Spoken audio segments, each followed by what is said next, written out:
Hey, Graham, how's it going? Long time no see, my man. How are you doing? Good. How's Hawaii? Ah, amazing, man. Beautiful sun. Yeah, what are you up to today? Just coming from the studio, grabbing some lunch. What kind of studio do you got? It's a video studio. Video, audio.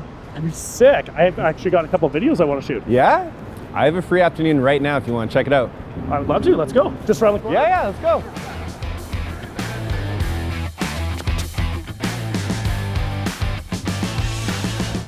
So I have a big question. If I'm looking at replacing Polyb pipes in my in-floor heating, I mean, what steps do you have to take? How much disruption is it going to cause for a household? Well, Brett, there is a huge amount of disruption. So it depends on how your install was of the in-floor heating system in your house. Some of them are embedded in concrete. Some of them are just tacked to the ceiling below or the floor joist. But either way, the ceilings have to come down. So a lot of disruption.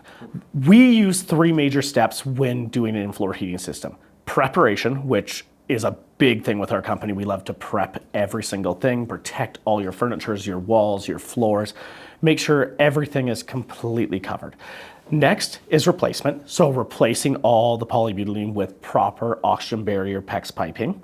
And then the third would be restoration. So once the restoration is done, everything should be brought back up to the standard it was before. But you should really be expecting quite a long process to get this all done. Most in-floor heating systems on a 2-story house are going to take about 4 to 6 weeks to get everything changed out properly and restored, and you will be displaced during that time. Okay, that was my question. Is it livable during that? So, okay. I wouldn't, but go for it. Yeah, cool.